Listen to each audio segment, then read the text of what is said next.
the future is not going to be a single database, right? Even for a single application. The future for kind of data workloads is evolving rapidly. As applications become more modern and richer, the front-end team needs to work really quickly. So that's the most important team that you need to empower. And for that setup, this JAMstack setup works better. The JAMstack ecosystem is also evolving to kind of move a little more towards this edge style rather than just be entirely on the application device itself. Hey, this is Brian, and you're listening to JAMstack Radio, a bi-weekly series where we discuss the JAMstack, a new way of building websites and apps that are fast, secure, and simple to work with. JAMstack Radio is brought to you by Heavybit, a program dedicated to helping startups take their developer products to market. For more information, visit heavybit.com. If you're interested in being a guest on the show, or if you'd like to suggest a topic, find us on Twitter at JAMstack Radio. Welcome to the installment of JAMstack Radio. On the line, we've got Tanmai Gopal. Tanmai, welcome. How are you doing? Hey, Brian. Hey, everybody. How are you? Excellent. And you are co-founder, CEO of Hazura. So do you want to tell us why you're here and what you're up to at Hazura?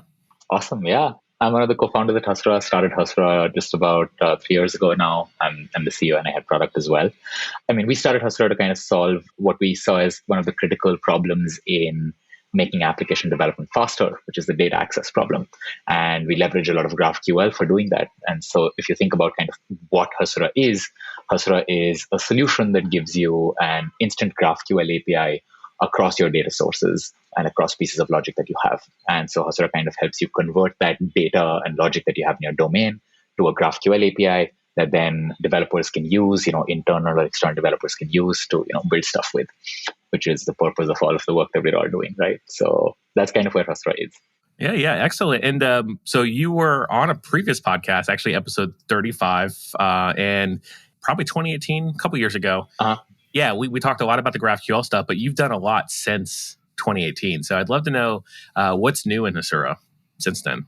Yeah, lots of tremendous amount of work underneath. And what we've been doing, I think, mainly is gearing up for adding support for multiple databases. Back when we chatted last, we used to have support for Postgres as a primary data store. Now we've added support for SQL Server, MySQL, BigQuery, distributed versions of Postgres so that you can do geo-distributed workloads or sharded workloads like Citus, Hyperscale, Yugabyte. Cockroach is coming in soon as well. So that's kind of been the main piece of work underneath, which is to make sure that we can handle multiple kinds of databases. And the other piece of work has been also launching our cloud solution, which we've creatively called Hazura Cloud. And so Hazura Cloud is a managed service offering, which adds certain things that are kind of unique to being able to manage Hazura as a service for our users. So for example, things like caching, auto scaling, incident monitoring, because Hazura is kind of connecting to a lot of critical systems, right? So those have kind of been the two main areas of work. Something we launched just recently in our annual conference just a few weeks ago at HazuraCon is the ability to do cross-database joins, which is just amazing. It's an exciting problem, of course, from a technical point of view, that you can kind of join data into different databases, Postgres, or Postgres SQL Server, whatever combination you have. You can kind of join across them and fetch data simultaneously.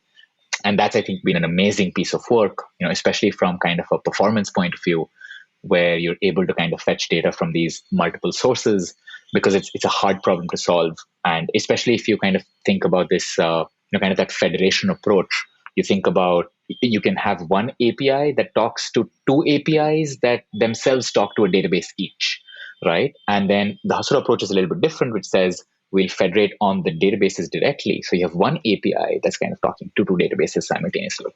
And that's kind of, apart from kind of the tech problems, which are very interesting to solve there, because, they're fundamentally different kinds of databases. How do you even do performant joins, right? Yeah. The very interesting thing is that we're kind of, especially since, the last time we chatted, and we've been seeing this kind of becoming more apparent, is the future is not going to be a single database, right? The future, even for a single application, the future for kind of data workloads is evolving rapidly. And what's happening is that people kind of really like having different sources of their data and logic, which are kind of optimized for certain kinds of workloads.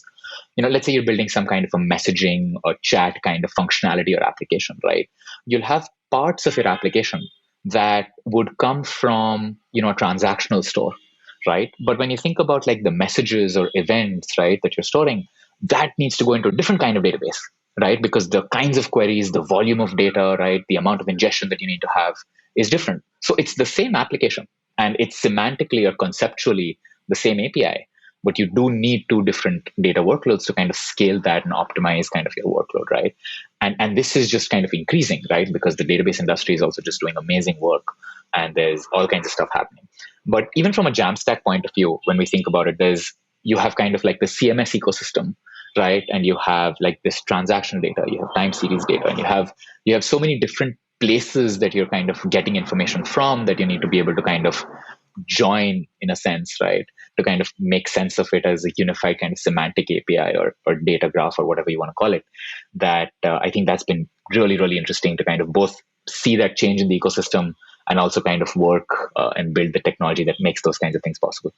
Yeah, that's awesome. And that's interesting that you mentioned the future is multiple databases and not just one. Because I know I've been at companies where I built on the monolith and we had the one database that talked to all the different flavors of the application. Right. And, if you make a mistake and you got to roll back, you're making mistakes across like multiple instances. So if a user is touching this data and touching that data, and you corrupted the user, now you've got corruption through and through. But I find it really intriguing, though, because it having a separate database for a different use case or a different flavor of the product is intriguing because you can sandbox, you can iterate without worrying about taking down the entire system. Yep. But two, it really leans into what the Jamstack, it's sort of like mantra and being able to, if you don't want to have everything deeply coupled together, you can also decouple your database from what you're working on.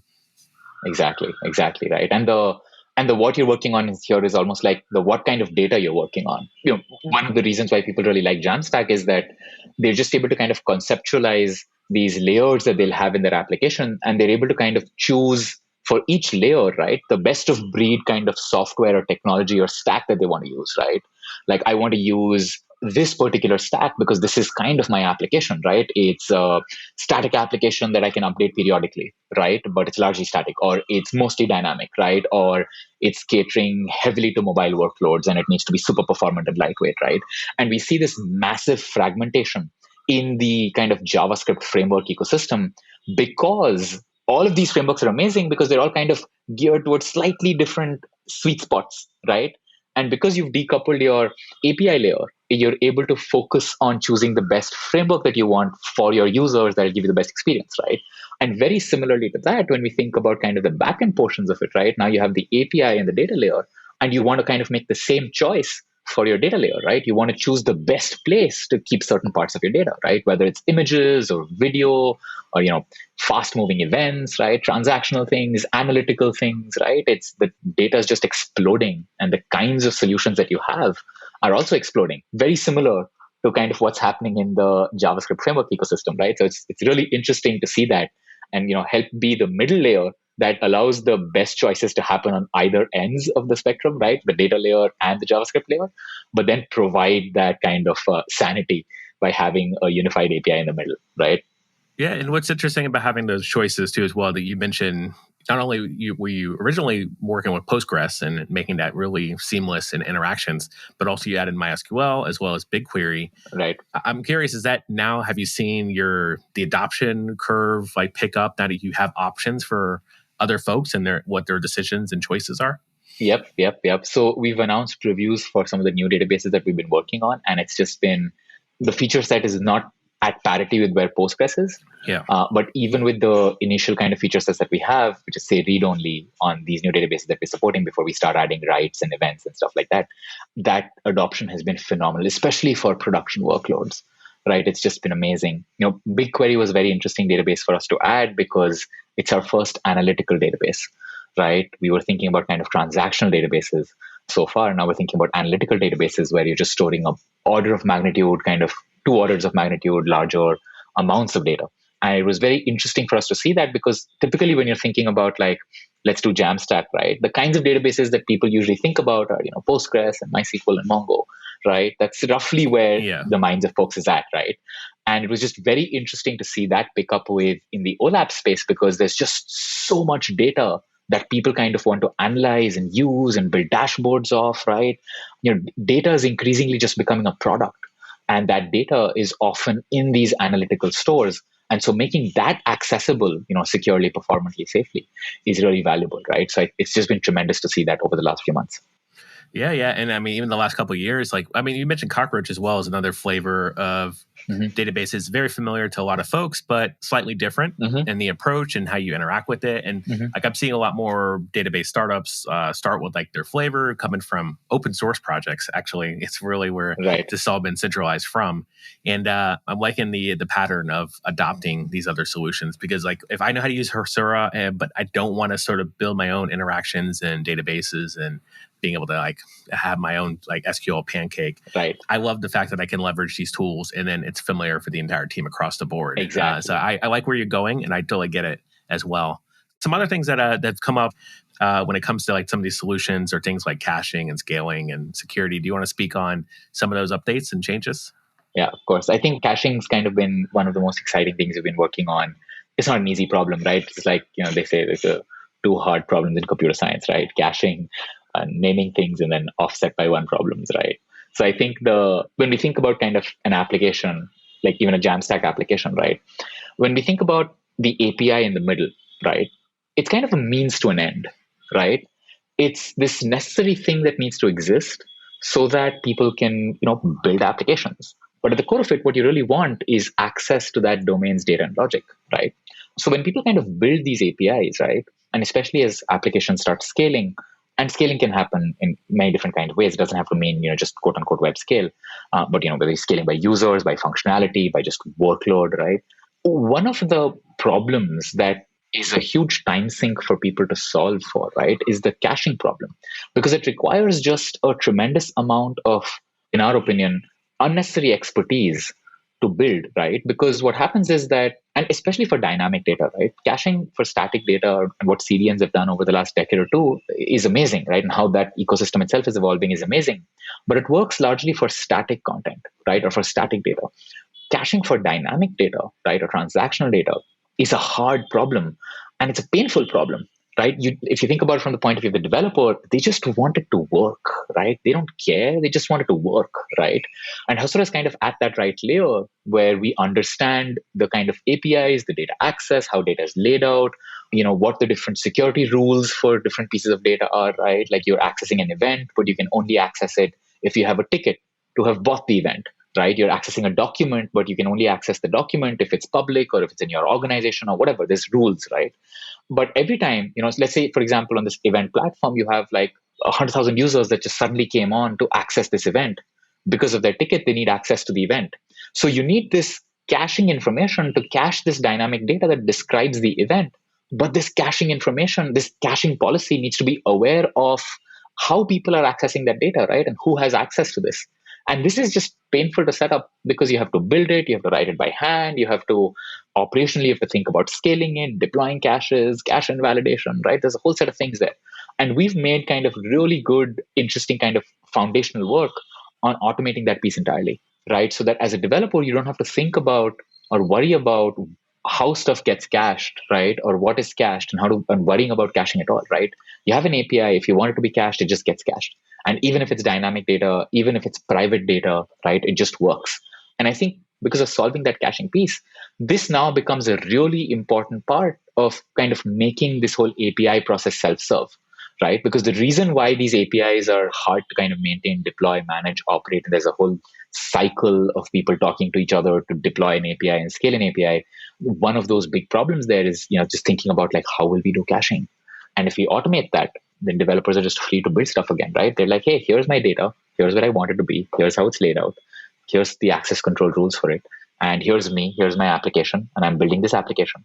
And the API just works, right? And you don't have to care whether it's you have 10 users on your application, you have 1 million users on your application, whether it's dynamic data or static data. So I think that's really, really powerful for our users. Yeah, that is awesome too as well. And having multiple databases, in my thought, multiple points of failure, multiple opportunities for security risk, how are we combating against things like that?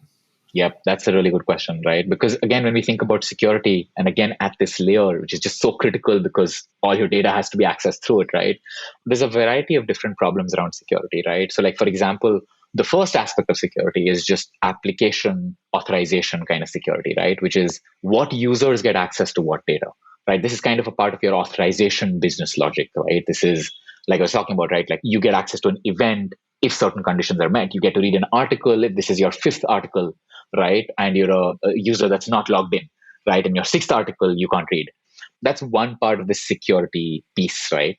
Which is something that we've had as a part of the Hasura product, this authorization policy engine, which handles that.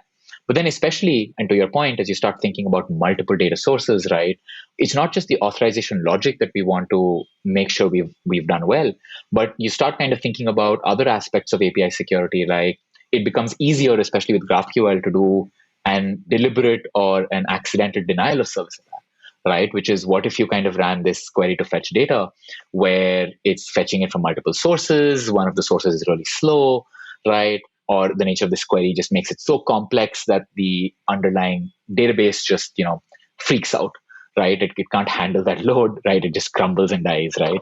That's kind of that other aspect to API security, which is not linked to your application's logic, but it's kind of security that you have to worry about, especially if you start kind of moving towards production and you start scaling, right? And there we've kind of done some amazing work, again, getting inspiration from the database ecosystem, but really bringing that to the API layer. One of the most exciting pieces of work there, so there's typical stuff, right? There's rate limiting and allow listing and things like that. But I think one of the most exciting things there has been what we call operation timeouts. So it's kind of like having a cost wallet, right? So that your API consumers, depending on their session, their role, right? Who the API consumer is, right? It's a logged in user, not logged in user, enterprise, tenant, whoever. That particular session has almost a quota of compute and time that they can run on an API.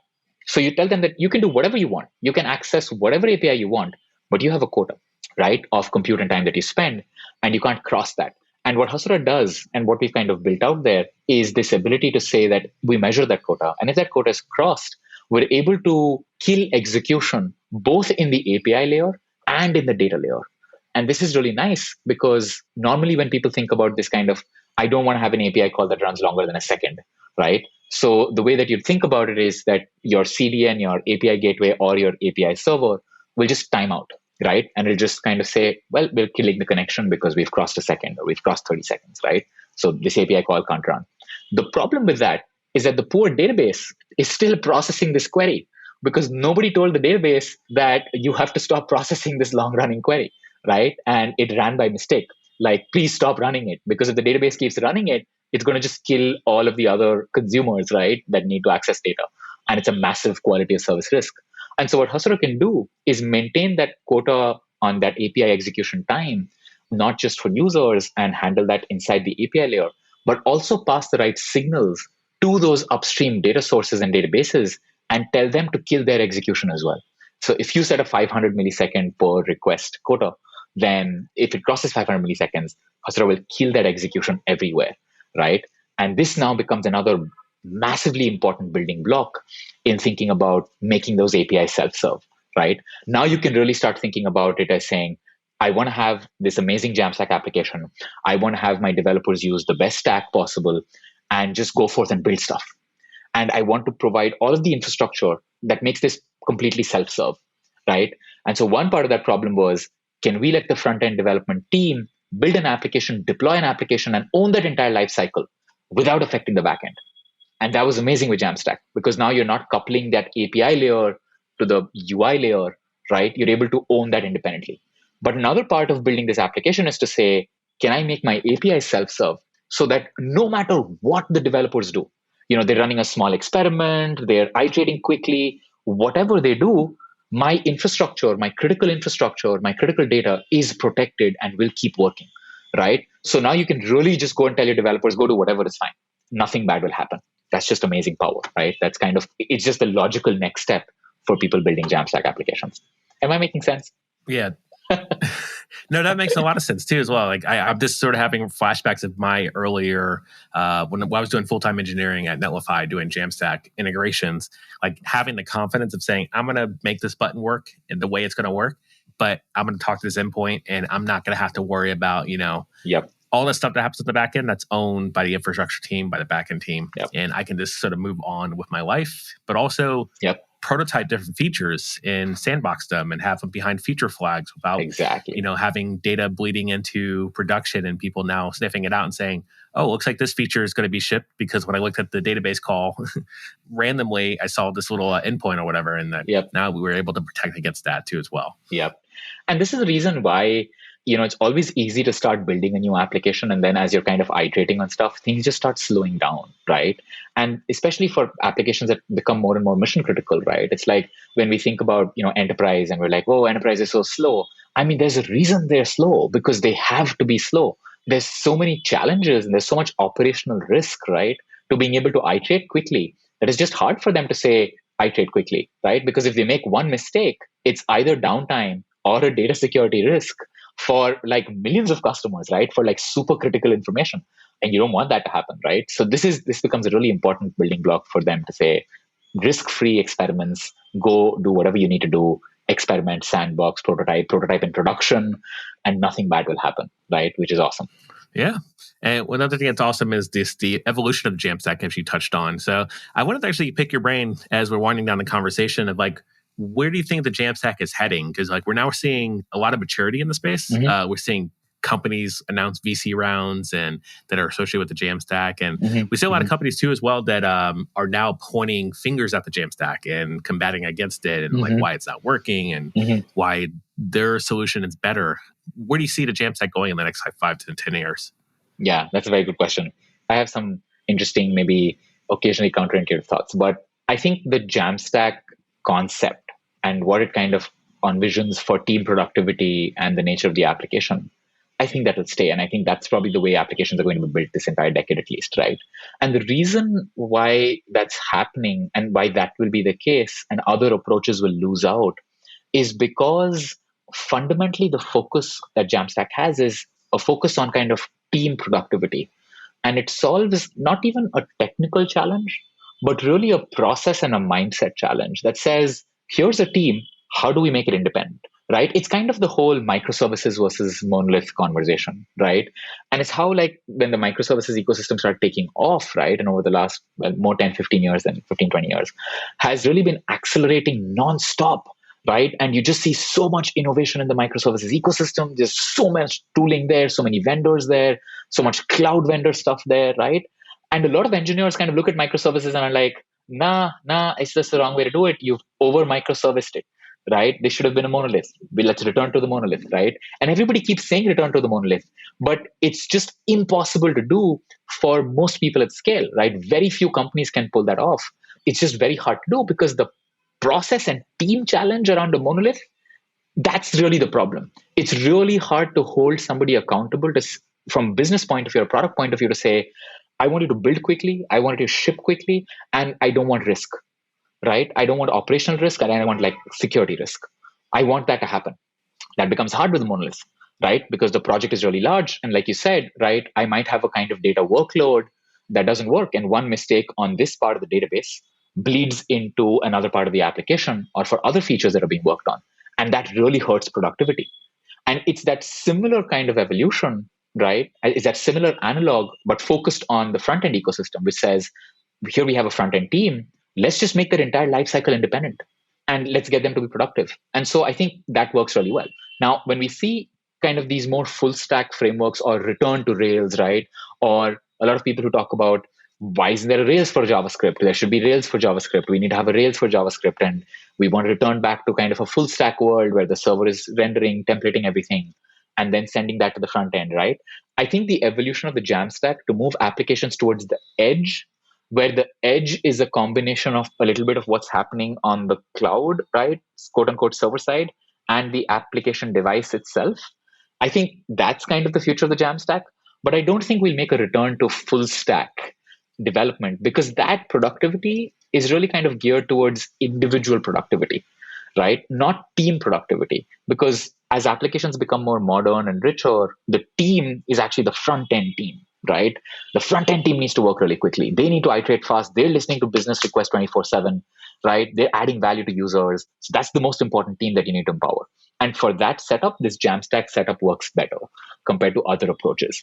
But that said, I think the Jamstack ecosystem is also evolving to kind of move a little more towards this edge style, rather than just be entirely on the application device itself, right? So I think that's kind of the evolution that's happening.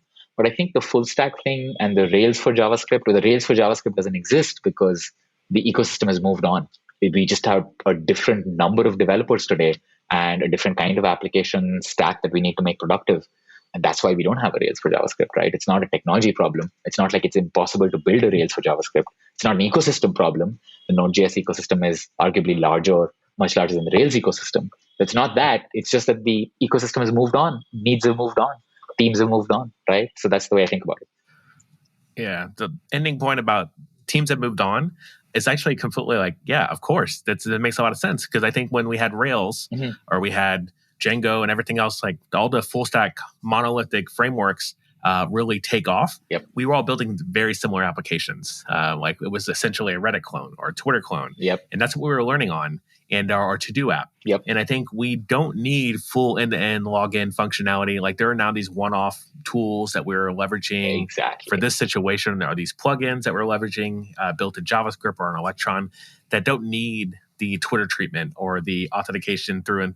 And I say authentication because I did the Rails guides, and that's how I learned how to code. It's going through that. You built a Twitter clone. Right. And it shows you how to do like blogs and upvote and stuff like that and like and reply. And it's an amazing way to learn how to build an app.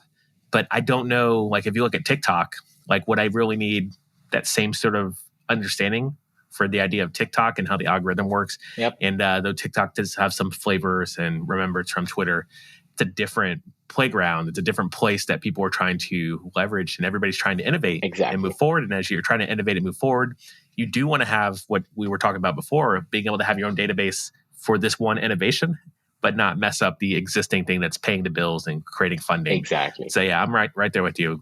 I honestly really enjoyed this conversation. Unfortunately, we got to wind this down, but the best part about this is we get to transition into picks. So these are jam picks, things that we're jamming on. Could be music, food, technology related. And why don't I go first? Because I've got a pick I want to talk about. Speaking of decentralization and stuff like that, I've been doing this. I have a newsletter, subscribe.bw live. And in that newsletter, I've always added like content I've created, videos, blog posts, etc. And I've noticed that my list is long. Like I just do a lot of stuff. So whether it's like a talk or this podcast gets published, I throw it into my newsletter. And what's been challenging is trying to figure out, I don't need to put everything in there, but I need to know what to put in there. So instead, I've started using this tool called Polywork. I think it's still in beta as of the recording of this podcast. And it gives me that same sort of thing, being able to list the stuff I worked on, things I want to talk about, but not necessarily like I don't want to tweet every single time I write a blog post or tweet every time a video is uploaded to YouTube. Because I feel like on Twitter, I've already built an audience and a brand over there, and it doesn't necessarily need to be like me promoting the things I've created. So I've always needed a place to talk about what I've created. And Polywork's become that place now. And it was a thing that I wanted to actually embed into my own blog and my own website. And I just never got around to it. And they've already jumped the gun, gave me a place where I could just upload a post, talk about, the behind the scenes and what my approach was and stuff like that. And it's become a great place. So much that I think more and more people are starting to figure out it exists. So I'm really intrigued as I talk about, we don't need another Twitter. Polywork kind of looks very familiar to Twitter, but kind of different. I'm looking forward to seeing what features they ship.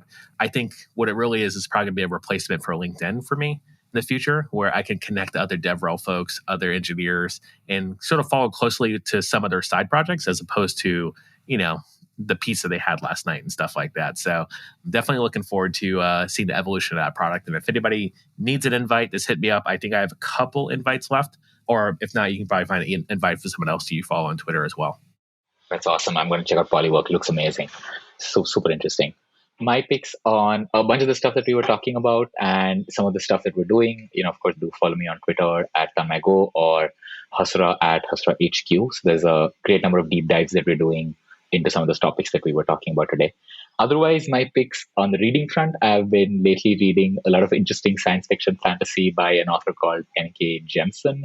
She's just amazing work.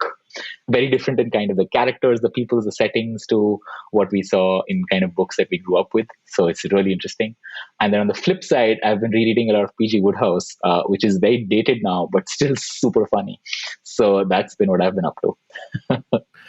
Excellent. Yeah, it's always nice to get a read in, especially during the summertime where I've been lucky enough that GitHub is now, we're taking off Fridays for the summer. So I honestly forgot that Friday was off this week. I was like already prepared with like what I was going to be working on this week, and then realized I only had 4 days to get everything accomplished. But I'm looking for that because everything's, stuff kind of slows down a little bit as people take vacations and take their weeks off. So having the Friday off makes it so much easier for me to plan around some of my leisure time. So I've got a couple books in the hopper on my Audible. Actually, random extra pick. I've actually taken up gardening very recently. So I've recently moved into a new place and we inherited a lemon tree, a apricot tree, and a plum tree. That's awesome. And we happened to move in the week the apricots were blooming. And then we've spent there a couple weeks to actually get a harvest. And I honestly never had any apricots, to be quite honest. And now I'm a fan. So I made jam. We definitely froze quite a few, and going to be making some other stuff as well in the future. So I'm just learning all about apricots at the moment until the plums start coming in. That's super fun. Excellent. Well, this was a super fun conversation. Tanmai, thank you so much for catching us up with Hazura. Folks, keep spreading the jam. That's all the time we have for today. If you're interested in being a guest on the show, or if you'd like to suggest a topic, find us on Twitter at JAMstack Radio. To learn more about Heavybit, visit heavybit.com. And while you're there, check out their library. It's packed with amazing talks on sales, marketing, product, and general management from founders of developer tools companies and other industry leaders.